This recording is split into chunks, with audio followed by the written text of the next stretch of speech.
So first of all, welcome everybody. School business, there's a lot of whys, and I'm hoping to answer a lot of the whys that we have. So why? Why do we do the forecast? Well, the forecast is required by ODE and the Auditor of State's Office, and it's used to identify potential financial issues that the district may be facing down the road. It serves as an ability for us to enter into contracts, and it engages the Board of Education and community for long-term planning. So I like to remind everybody, when we're talking about the 5-year forecast, we're talking about the general fund only. So it represents variables, both positive and negative, that can change multiple times throughout the year. So the forecast is only as good as the information I have available to me today. It could change tomorrow. So I mentioned a word already, so I wanted to try to engage the public a little bit in the board. I said the word general fund. Some people might go, I don't even know what that is. So I've really been enhancing our webpage and coming up with a glossary of terms. So if you went to Poland Schools, our website, so under departments, you go to treasurer, anything that gets posted from my department is on there. If you scroll down, you see right there glossary of financial terms. This just isn't any glossary. You can see it is Poland specific. So there's the nice little paw print. So if you click on the G up above, I just said general fund, it takes you right to that glossary term. It tells you what it is and how that term applies to the Poland schools. So some things apply to Poland and some things don't. But there's a lot of financial terminology that is used in board meetings at 5-year forecast time in the community, by the auditor's office, by the state, and people go, I don't even know what that is. So we're trying to educate the community so they can understand these complex terms. So if you want to follow along, you can, but that's how you find the terms. So the first slide you see there, so remember the November forecast is I'll say more of the full-blown forecast for the year. The May is supposed to be a May update of what changes occurred since I filed in November. And then of course we go over those changes that we know about today, and then I forecast the remaining 4 years of the forecast. So right away you can see on the very next slide, this is an analysis of the general fund revenue, expenditures, and the gain for the year. So remember, you can see there that I have compared to November. So basically what I presented in November, our revenue is up $145,000. So when you put things in perspective, basically it's a $20 million budget. Being off by $145,000 is pretty close. And then the same thing on the expenditure side. So expenditures were down compared to November. The variable compared to November is a favorable variable. So when you jump into the revenue analysis, you can see that local taxes make up 65% of the district's operating budget, the general fund budget, and 30% is state funding. And then over to the right, it literally breaks down real estate, state funding, and all other operating sources. So I like to break each one down for you. So when you're looking at the category of property taxes, there's basically 4 line items that off the forecast that fall into this category. So compared to November, if you look at line 1.01 on your handout, you see that the variable due to reappraisal, my numbers were off about $127,000. Really not a whole lot of changes in tangible personal property. But then you see on state share, and this is the homestead and rollback that is tied to collection of property taxes, that actually came in lower. And you see over to the right, I have the reason, the why did it come in lower. So as we know, Poland has an more aging population. Members of the community are meeting the qualifying requirements, being age and income, for the homestead. So collections in that particular area aren't as high as they were.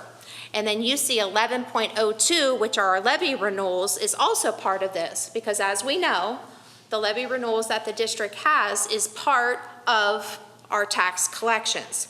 And it says 0, there's no variance, because our last renewal that was on in the spring, when it passed, I update the software so it lets me know that now that one has passed and we move forward. However, right underneath that, you will see I took a little snippet of when is our next renewal. Our next emergency levy renewal that collects about $1.369 million, the collections end in 2026. So on your forecast, if you're following along, you will see that it has zeros clear over until fiscal 27. Because for forecasting purposes, the state wants to know when will collections end, and then that money gets moved back up to line 1.01 after the election and the levy passes. So and then as a reminder, when you're looking at the 65% for local taxes, all fixed sum revenue that we get from our emergency levies are included in that number. And that number, as I've presented in the past, is about $7 million. So it's included in that number. So the big why that everybody wants to know over the past 6 months, how much did polling get from this reappraisal? That we've seen shocking numbers across the entire state. Mahoning is not excluded from that. So how much did we get from reappraisal? The answer is, in total, about $2.6, $2.7 million. But this is where it gets a little confusing. Taxes are collected on a calendar basis. The 5-year forecast is presented on a fiscal basis. So it's called a collection split, and you get half in one year and you get half in the other year. So that gets a little bit confusing, but when people want to know the why, the big why, how much did we get? There's your answer. It just doesn't all appear in one year. Okay, this slide I felt was very important. I love visuals. I think it's helpful rather than just people talking and not being able to see and understand what's going on. So this is an example of Poland's tax rates over time. You see it goes clear back to 2013. Kind of that gray line that is right underneath the yellow line is our Class 1 fixed levy rates. Makes sense, and if you want to see what the dotted line is, we keep hearing the terminology, the 20 mil floor. Again, that's a glossary term, and I have a whole slide I'm going to explain to you of why we were impacted by being at the 20 mil floor. So the blue line you see makes sense. I've presented it numerous times, the fixed sum levy rates.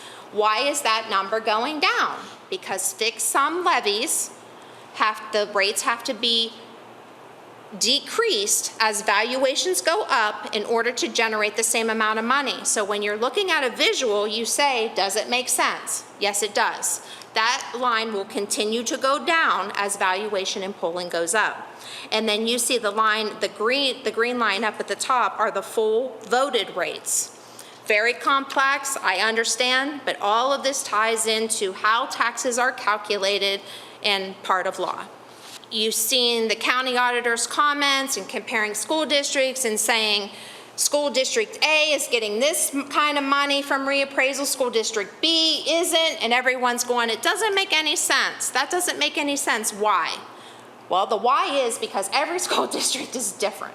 So here's an example for you. First of all, what is the 20 mil floor? Well, there's the answer. It's a provision in law. School districts are guaranteed, there's the word, guaranteed to have an effective rate equal to 20 mils, and then the big word you need to pick up on there is operating expense purposes. And the floor is beneficial because it freezes the effective rates, causing what? A revenue increase when we go through reappraisal and triennial updates. So here's the confusion, and I'm going to break it down as simply as I can just to help people understand. How is it calculated? Well, first of all, it includes inside millage. This is for all districts, but look what it excludes. This is where the unique part for polling comes in that people don't understand. It excludes, the calculation of the 20 mil floor excludes emergency levies, permanent improvement levies, and bonds, which we don't have. But I put that in there because if you're comparing to another district, they may have those things.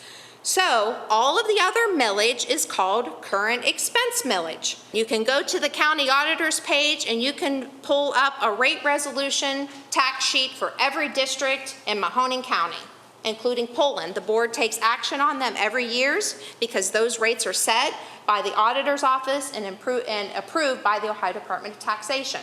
So it's not, Poland doesn't come up with the information. It has to go through a process.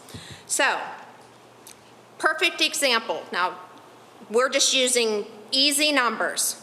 District 1 and District 2. Every district starts with a base taxable value. In this scenario, both districts have a $10 million base. District 1 has 4 inside mills. District 2 has 6 inside mills. Both districts have outside millage of 17. Easy enough. Add the two numbers together. District 1's at 21 mills. District 2's at 23 mills. Okay? So now you get to the value, again, according to law. District 1 is at 170,000. District 2 is at 170,000 because they both have the same outside millage at 17. And when you use the formula for taxes, that comes out to 170,000. But the next line is inside millage. That was the component where the districts are different. District 1 had 4, therefore their inside millage base taxable value is 40,000. District 2 is 60,000. Add the two numbers together. District 1 is at a base value of 210,000. District 2 is at a 230,000. So now, the top half is the base, where the district was. The bottom half, where it says AY, that means appraisal year. So just picture what we just went through if we were using our numbers. So now, it's saying that both districts went through appraisal. Now their value are both 11 million, okay? Initial outside millage is 15.45. Outside millage is still the same, 4 and 6. So the question is, why in blue did District 1, why did it get adjusted? Because if you add 15.45 and 4, that's only 19.45. The guarantee, what the 20 mil floor is, it adjusts the district up to the floor because it's law. Make sense? Makes sense. So when you look at District 2, if you add their numbers, they're at 21.45. They're above 20. There's nowhere for them to adjust up. Everybody gets some, but that's why districts who are below the 20, we got brought up to the floor, which is why we've seen revenue growth. So over there in the blue, you see District 1's outside millage rate increased from 15.45 to 16. That's law. They just didn't do it. It says every district is guaranteed to be at 20. So District 1 collects more money on its outside millage than District 2. So when you look at the base year for District 1, they were at 210. Well, they went up to 220. They got a 10,000 base, in this scenario, a $10,000 increase because of the floor and the guarantee. District 2 only got a $6,000 increase. There was nowhere to move them. So the big takeaway from this is, and this is the part, Poland schools, you would use the inside millage and our current expense. Our 4 emergency levies, the millage from them, it doesn't count. It doesn't count. Emergency levies are not included in the floor calculation. So I'm just here to tell you, I go to enough seminars, we're asked the question, to understand this better, how many districts in the room have emergency levies? And you raise your hand. Everyone keeps their hands up. How many has more than 1? Janet's hand is up. How many have more than 2? Janet's hand is still up. How many have more than 3? Janet's hand is still up. How many have 4? All these hands are going down, but Janet's hand is up. So I think it is pretty safe to assume that there is no other district in Mahoning County that has the exact same data to calculate the floor as Poland schools. So you cannot compare another district, a neighboring district, unless you pull up their rate resolution worksheet and the Poland schools rate resolution worksheet and they need to match. Make sense? So when someone says to Poland, why are you getting over $2 million? Because on our rate resolution worksheet, we have inside millage, we have outside millage, and that's current expense. Nothing else counts in that calculation. When you add up the numbers, if it's below 20, the guarantee is going to bring you up and you're going to get money for it. Okay? If you're already above the 20, there's nowhere to bring you up to, you're above the floor. You're not below the floor. Oh, the one other thing on this slide I wanted to make sure I mentioned, the 20 mil floor adjustment is not, it's annual. It's not cumulative. So see the example I gave how there's a base, you go through reappraisal, well now you have a new number. It's not cumulative. You always end up with a new base when you go through reappraisal. So remember, reappraisal, we went through reappraisal in 23, triennial update will be in 26, next full-blown reappraisal, it's every 3 years, it's depending on the county you live in, but that's the cycle Mahoning is on, okay? And this next slide will show you that, which is why I put it in here. So here, this goes clear back to 2012. District total revenue and our local real estate revenue trends. Well, the blue line is our total operating revenue, and then the yellow line is our real estate. Look how flat everything was, just very, very gradual. And then you kind of see that dart up on 23. That's reappraisal. Makes complete sense. But then you see after that, it kind of flattens out again. So you say, why? Why does it flatten out? Because we didn't have any data ever historically for me to put in a 30 or 35% increase in valuations. Reappraisal hits and everyone across the state is getting hit with these numbers that are unheard of. So the question going forward is in 26 for this update, is it going to stabilize?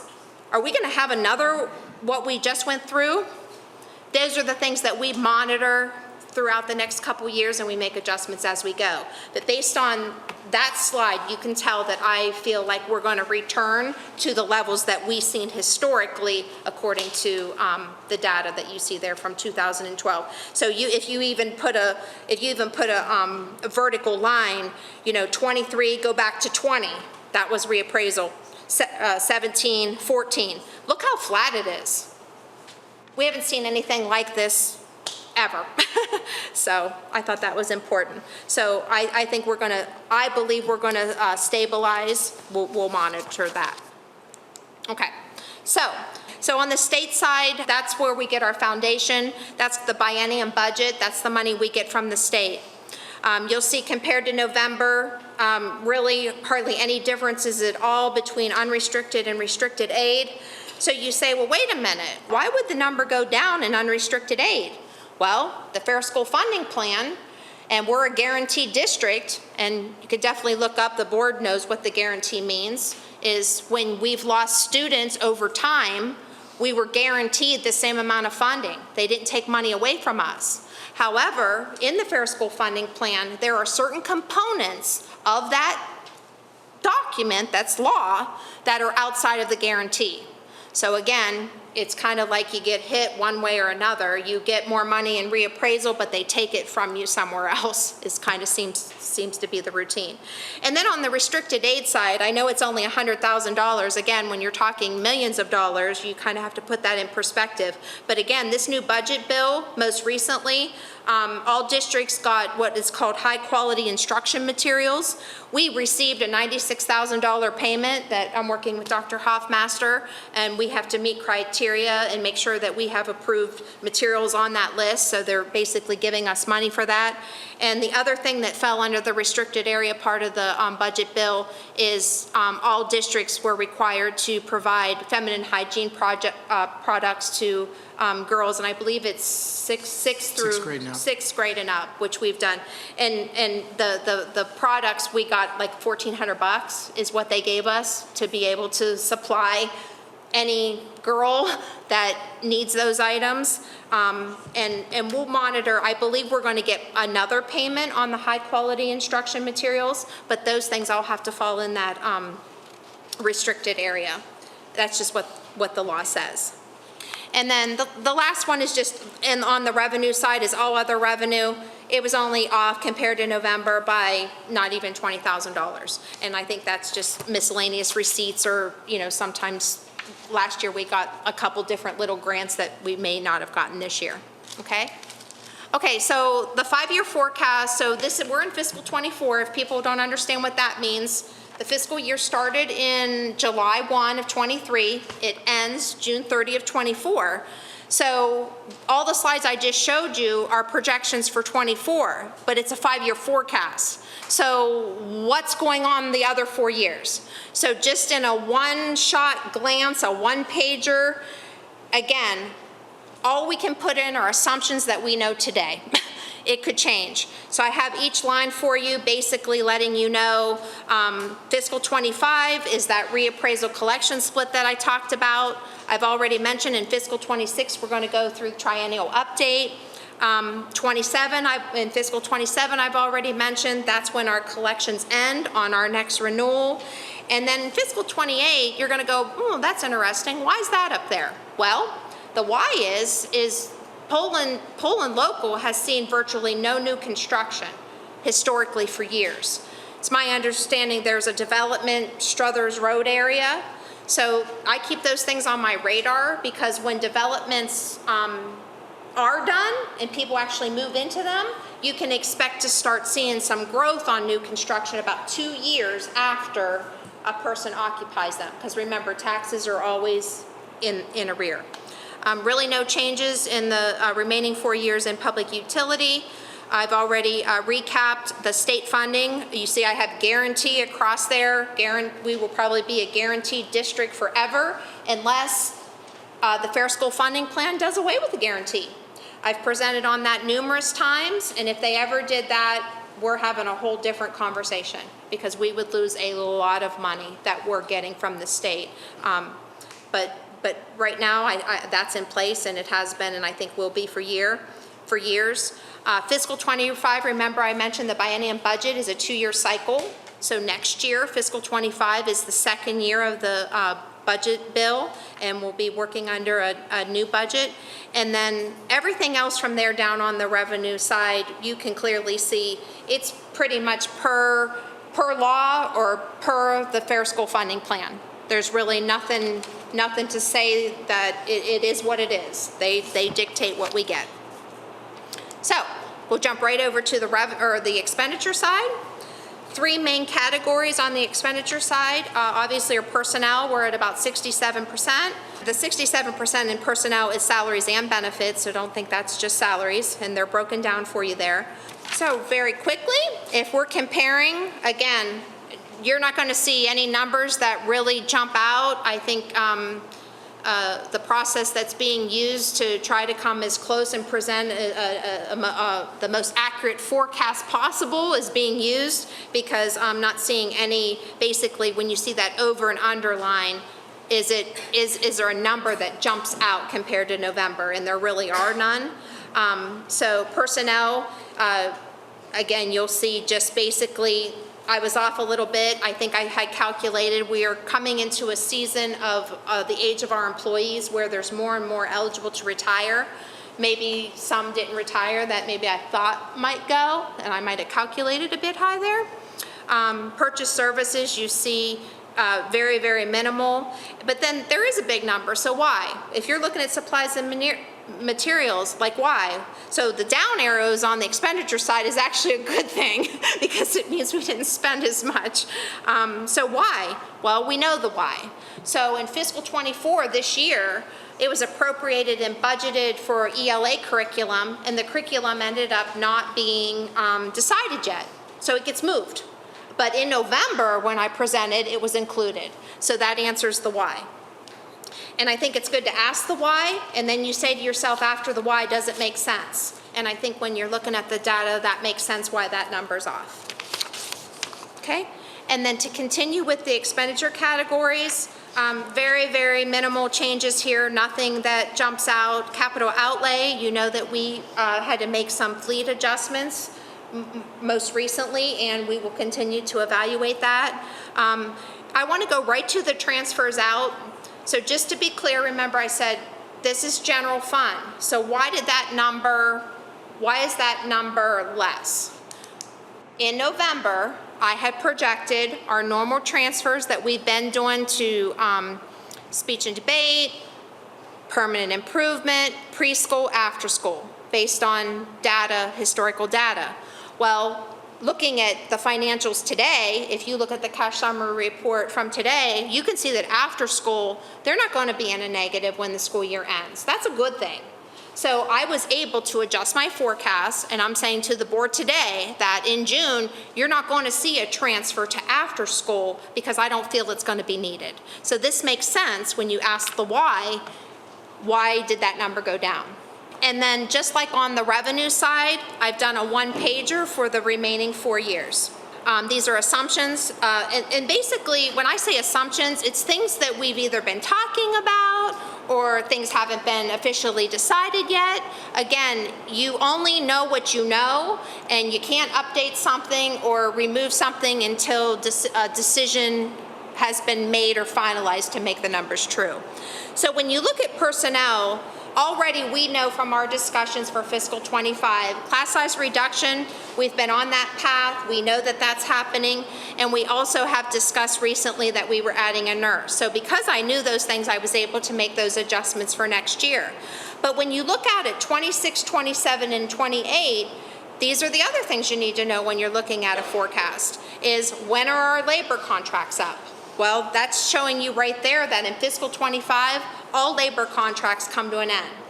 So that's part of this tool and the purpose that we use this for, to plan of how when we go into those negotiation. You'll notice the severance that I talked about. I still feel we're going to get to a year where we're going to probably have several staff members go at one time. I don't want to lose sight of those because it is a lot of money when those all hit at one time. But you'll notice in fiscal 26, there's kind of like some different information. So we have been watching class preschool numbers extremely close. I've showed enrollment history, live birth data to say, like, when do we feel these kindergartners are going to hit? Everyone kept referring to them as COVID babies. Well, we don't know if they held them back or what.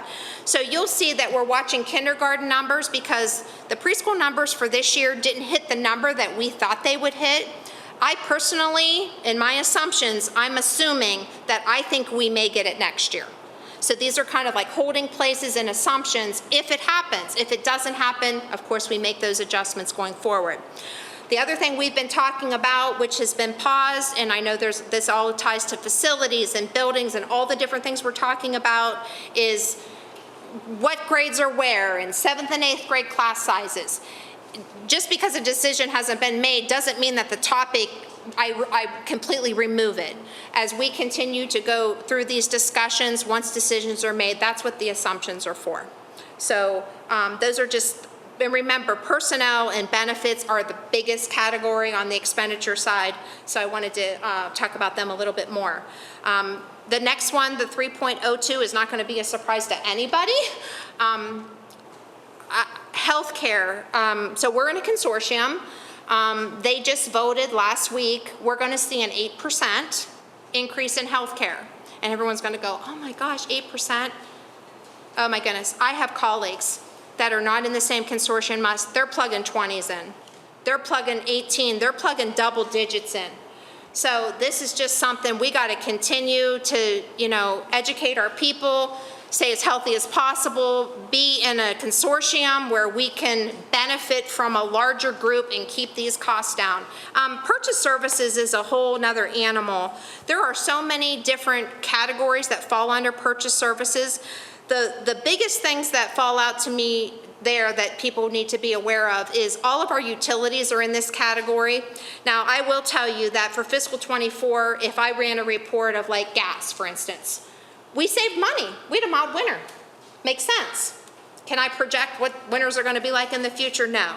But when you take all of the things that go into purchase services as a whole, one of the things we know is we currently employ a large group of people through the COG.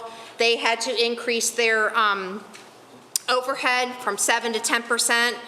based on our staffing that we have from them, that they provide those services for us, that's about a $130,000 increase for us. The other thing we're seeing, and it's not a shock, Superintendent Hockenberry goes to his superintendent meetings, I go to the treasurer, and we hear the same things. A lot of these institutions, educational placement contracts, different services that we are required to have for our kids, the costs just keep rising, and a lot of those are on actually tonight's board agenda.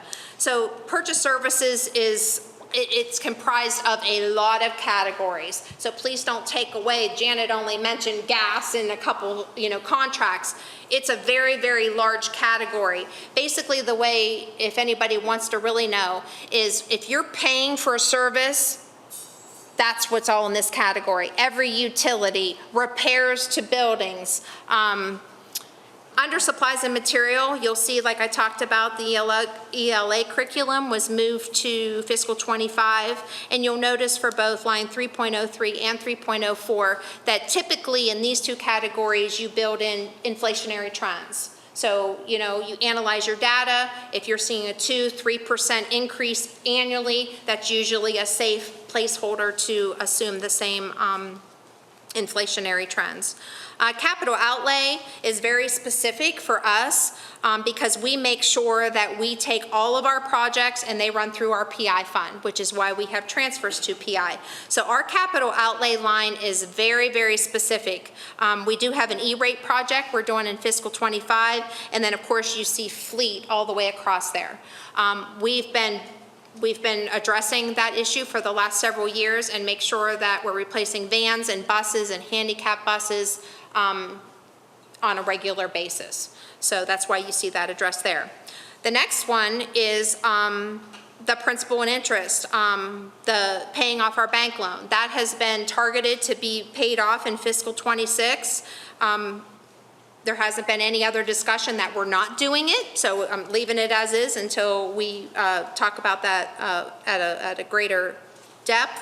That's our first opportunity to pay that off without penalty in 2026, and then all other is very minimal.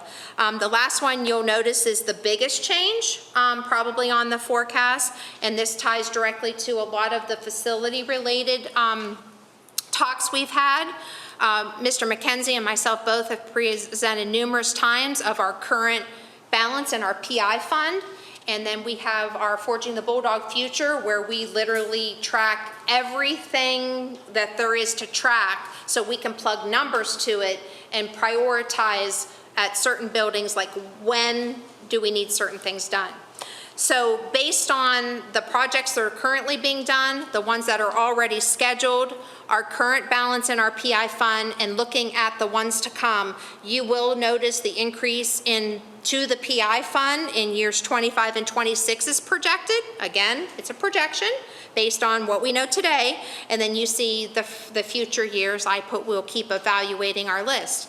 Again, these things, it's all part of a lot of the conversations we're having. It can be changed at any time.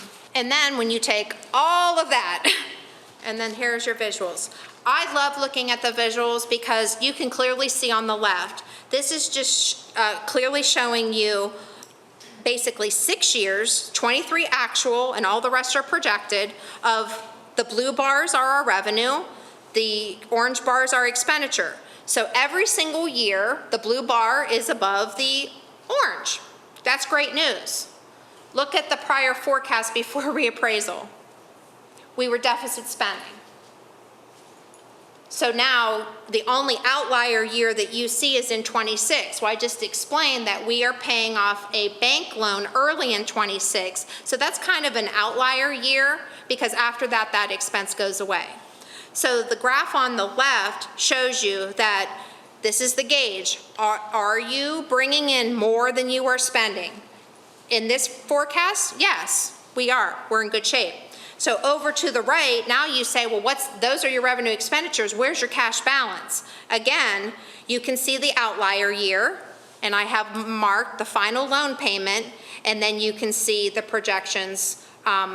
So again, the why is, well, how can your cash balance go down? Well, your cash balance goes down that year because we're paying something off early. Okay, and then you can see the three-year trend. as well as the 5-year trend. So this visual clearly supports that what reappraisal did is it basically pushed the district's deficit spending out into future years. If you had the same exact slide in the fall, or you had the same exact slide a year ago, those numbers clearly wouldn't look that way. So that's what reappraisal did. And then this is interesting as well. So on the left, you have our annual change in revenue, our historic annual revenue change, from 2020 to 2023. We'll look at the expenditure side during the same years. So again, without reappraisal, we were trending, our expenditures at 2.07, and our historic annual change in revenue wasn't even at 1%. And then you can see our projected annual revenue change in the future years of the forecast are pretty even with our expenses. So that's a nice little analysis to show historically you can tell that our expenditures were growing faster than our revenue was coming in. And then of course, you always have to pay attention to your cash on hand. So if you took this same slide and you compared it to November, what reappraisal did is it basically added, in some cases, 5, 10, 15 days to our cash on hand. So obviously it's up slightly. And this is based on 365-day calendar year in our current expense trend. If Janet just wouldn't talk about anything, but just go right to this slide. This is the slide that says it all. This is my favorite slide. It's the most important one to me, and it's a simple analysis. And it's basically, it's a simplified financial statement that shows your beginning cash balance, here's your revenue, here's your expenditures, but the thing that this one does, it shows the importance of our levy renewals. And it lets you know our cash balance with and without them. So basically the why on this, and people have asked it, they've called. You just got, basically, they keep saying this windfall of money from reappraisal. I haven't found an analysis yet that is talking about a windfall, because when you look at this, the question, the why is, do we need to have renewals if we just received that windfall of money? Go clear to the bottom and look at the numbers without our levy renewals. Deficit spending starts in just a year from now, 1 fiscal year from today, without our levy renewals. And that would be the line, the next to the last line. You can see a negative 1.7 projected in 26. And remember, that's the outlier year because of the loan, but then it's at 58,000, and then we're at a $2.2 million deficit by the end of the 5-year forecast. So real quick, you can see in the middle section, there's a bunch of zeros. Well, that's because we don't have any levy renewal until 2027. So there's the monies that would be applied to the forecast when we put the next one on the ballot. So this to me is the most important, and really the big takeaway is always you're looking at line 6.01 on that forecast if you're following along, and you are asking yourself, are you bringing in more than you are spending? And sometimes the answer is no. So I think of it this way. You have to have a healthy cash balance, and I consider a cash balance kind of like your personal savings account. So if your paycheck is $1,000, but your bills are $2,000, what do you got to do? You got to go to your savings to pay your bills. And then you will gradually see your cash balance decline. It doesn't matter if we're talking millions or if we're talking 1,000. As long as we have those bars up above on the revenue and slightly under on the expenditure side, we are going to have a healthy cash balance. So, the question is, what is a healthy cash balance? And that's why I would refer back to that slide. In any case, in any emergency, if something were to happen, how quickly could the board make a decision to turn a situation around? But that's the purpose of the forecast, to be able to project out, to look out, to make those decisions. And finally, she's done. So the takeaways from the May forecast. So reappraisal results, very favorable impact. The 20 mil floor guarantee kind of saved the Poland schools because we've seen the revenue increase. Like I said, it pushed our deficit spending out into the future years, and we'll keep an eye because obviously the next triennial update for Mahoning is in 2026, and we don't know the impact of that. State aid, I don't really see any changes other than we're going to keep monitoring the next budget bill. And if any legislators or if there's talks that something crazy may impact our state aid, we certainly present on it and bring it to everyone's attention. On the expenditure side, always, obviously personnel is the largest category, and those are your legacy costs. So making sure that we have the funds available to add those, and we don't put ourselves in a situation because, again, those, once you put them in and you build, those are legacy, you're giving raises on those personnel items, and those are the things that just keep growing and growing. Obviously, I talked about the loan. We're still targeted to pay that off. And then, of course, there's all of our unknowns, and most of ours is in the category of facilities, which obviously is a direct impact to the forecast, especially regarding the PI fund. And then, obviously, levy renewals is the importance of the revenue that I showed on the previous slide that is generated from the renewals, part of our local tax dollars, in order to avoid the deficit spending. And that's our key takeaway is Poland is in a situation that, you know, we're literally on the ballot pretty much every year. So first of all, thank you. I hope this was helpful, and I hope that any whys that you might have had were answered.